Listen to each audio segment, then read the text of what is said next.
Hello everybody, love indoor के episode 2 में आप लोगों का स्वागत है। अगर आपने एपिसोड 1 नहीं देखा है तो ऊपर नोटिफिकेशन बार में क्लिक कीजिए। चलिए शुरू करते हैं। रास्ते में इंगजी की मुलाकात जंगी से होता है। इंगजी जंगी को देखकर रो पड़ती है और उसे बचपन की याद आने लगती है, जहाँ मिंग्यू और एफेई यंगजी के साथ फिल्म देखने के लिए जाते हैं। तभी जैंगी और उसके दोस्त हेलमेट पहन के एक लाइन पे खड़े हो जाते हैं। यंगजी और उसके फ्रेंड्स हेलमेट के अंदर कौन है गेस करते हैं। यंगजी जैंगी को पहचान लेती है, पर जैंग गुआन और गुआन चाओ को पहचान नहीं पाती। यंगजी को उसके दोस्त पूछते हैं, तुम्हें कैसे पता कि वो जैंगी ही था? तो यंगजी कहती है, जैंगी का गर्दन बहुत लंबा है। उसके बाद वो सब हॉरर फिल्म देखने के लिए चलते हैं। तभी यंगजी और इफेई फिल्म को देखकर डर से चिल्लाने लगते हैं। जैंगी यंगजी को कहता है, अगर तुमने पॉपकॉर्न नहीं खाया तो मैं सारा पॉपकॉर्न खा जाऊंगा। इसे सुनकर यंगजी पॉपकॉर्न खाने लगती है। यंगजी फिर से फिल्म देखकर डर जाती है और जैंगी के हाथ पकड़ लेती है। जैंगी थोड़ा साय फील करता है और मन ही मन मुस्कुराता होता है। फिल्म खत्म हो जाती है और सब लोग वहाँ से बाहर निकलने लगते हैं। उसके बाद यंगजी घर जा रही होती है। रास्ते में बहुत अंधेरा होता है, पर तभी लाइट जलने लगती है और यंगजी डर जाती है और डर के वो गाना गाने लगती है। उसके बाद जंगी यंगजी के सामने आ जाता है। यंगजी जंगी को देखकर कहती है, तुम यहाँ पे क्या कर रहे हो? क्या तुम मेरे लिए आए हो? जंगी कुछ ना कहकर वहाँ से जाने लगता है और यंगजी उसे फॉलो करती है। उसके बाद वो दोनों घर पहुँचते हैं। यंगजी खाते हुए सारे दोस्तों के जिंदगी के बारे में सोचती है। यंगजी कहती है, जंगी के पेरेंट्स उसके साथ हमेशा नहीं रहते हैं, इसीलिए वो हमेशा गेम्स में अपना टाइम बिताता है। मिंग्यू के पेरेंट्स बहुत स्ट्रिक्ट हैं, इसीलिए वो हमेशा पढ़ाई में लगी रहती है। जैंग हमेशा अपना होमवर्क पहले खत्म करता है क्योंकि वो एक टॉप स्टूडेंट है, पर असल में वो अपने होमवर्क खत्म करके अपने फैमिली के काम में हेल्प करता है। गुआन चाओ के पापा हमेशा शराब पीते रहते हैं। ये फेई आखिरी गेस्ट तक अपनी ग्रैंडमा के साथ रेस्टोरेंट संभालती है। यंगजी कहती है, मुझे भी अपना यूथ के बारे में चिंता होती है, पर एक अच्छी नींद सब कुछ ठीक कर देती है। अगली सुबह यंगजी डम्पलिंग्स बना रही होती है।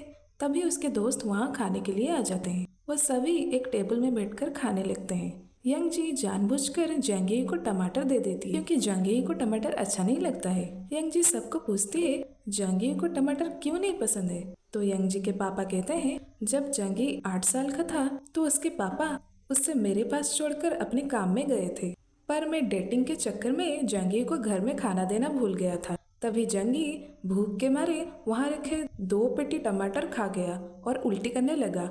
तभी से जंगी टमाटर नहीं खाता है। उसके बाद वो सब गेम खेलने लगते हैं। तभी जंगी हार जाता है और यंगजी उसे चिढ़ाने लगती है। गेम के बाद जंगी के पेरेंट उसे लेने आते हैं। जंगी उन्हें देखकर थोड़ा गुस्सा हो जाता है और उसके पेरेंट के साथ घर चला जाता है। प्रेजेंट टाइम में यंगजी जंगी को कहती है, 6 साल हो गए हैं, हमने एक दूसरे को नहीं देखा है। यंगजी जंगी से पूछती है, तुम तो यूके में रहते थे ना, तो चाइना कब आए?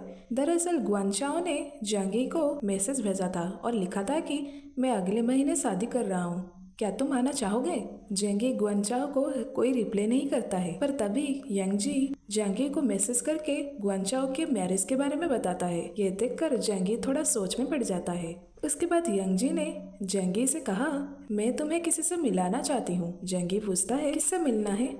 तब यंगजी जंगी को कहता है, जब तुम वहाँ पहुँचोगे तो तुम्हें पता चल जाएगा। उसके बाद यंगजी और जंगी मिंग्यू के घर जाते हैं और दरवाजा खटखटाते हैं, लेकिन मिंग्यू उन्हें देखकर दरवाजा नहीं खोलती है। उसके बाद यंगजी मिंग्यू को कॉल करती है, फिर मिंग्यू दरवाजा खोलती है।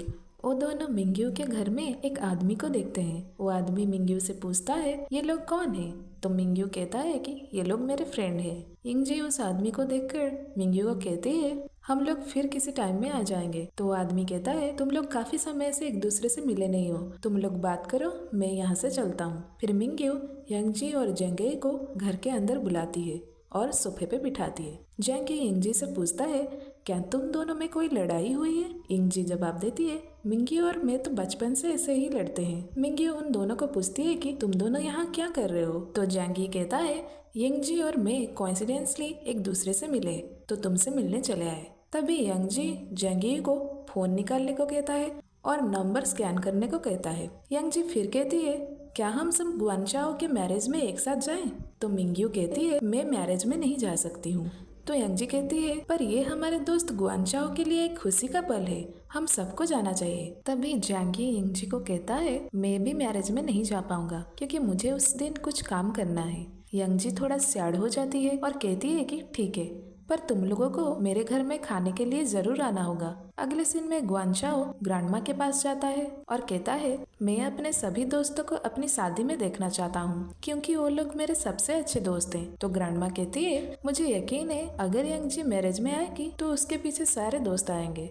अगले दिन यंगजी अपने दोस्तों के लिए डम्पलिंग्स बनाती है। मिंग्यू यंगजी के घर के लिए रवाना होती है। उसी समय जैंगवान और मिंग्यू लिफ्ट में मिलते हैं लेकिन वे एक दूसरे से कुछ नहीं कहते हैं और यंगजी के घर के लिए चले जाते हैं। सभी दोस्त यंगजी के घर पहुंचते हैं। यंगजी उन्हें खाना देती है और पूछती है तुम लोगों को खाना कैसा लगा। जैंगी कहता है मैं इस स्वाद को कभी नहीं भूला हूँ। तो यंगजी कहती है अब तुम चाइना आ गए हो तो कभी भी ये खाना खा सकते हो। फिर जैंगी यंगजी को कहता है बचपन में तुम्हें सब्जियों का फर्क भी नहीं पता था पर अब तुम अच्छा खाना बनाने लगी हो। ये सुनकर सारे दोस्त हंसने लगते हैं और बचपन के कुछ पल को याद करते हैं जहाँ यंगजी, उसकी माँ और जैंगी सब्जियां लेने बाजार जाते हैं। बाजार में सब्जी वाली जैंगी को देखकर यंगजी के माँ को पूछती है कि क्या ये आपका दामाद है। तो यंगजी कहती है नहीं ऐसा कुछ नहीं है। उसके बाद जैंगी यंगजी को बेट लगाने को कहता है। यंगजी जैंगी को पूछती है कैसी बेट। तो जैंगी यंगजी को कहता है अगर मैं स्पोर्ट्स इवेंट में 400 मीटर की रेस में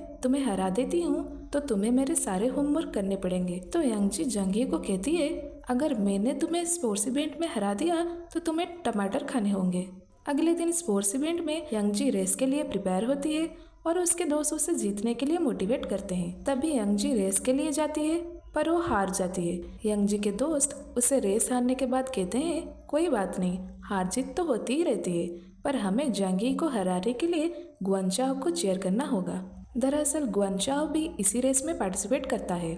तभी रेस शुरू हो जाती है। यंगजी और उसके दोस्त गुआनचाओ को चीयर करने लगते हैं और गुआनचाओ ये रेस जीत जाता है। तभी जैंगी बेहोश हो जाता है और सारे दोस्त उससे हॉस्पिटल ले जाते हैं। हॉस्पिटल में जैंगी को होश आता है। जैंगी के पेरेंट्स उससे पूछते हैं बेटा तुम कैसे हो। तो जैंगी उन सबको देख के कहता है आप लोग सब कौन है। ये एपिसोड यहीं खत्म होती है। नेक्स्ट एपिसोड के लिए चैनल को सब्सक्राइब कर दीजिए। सी यू सून।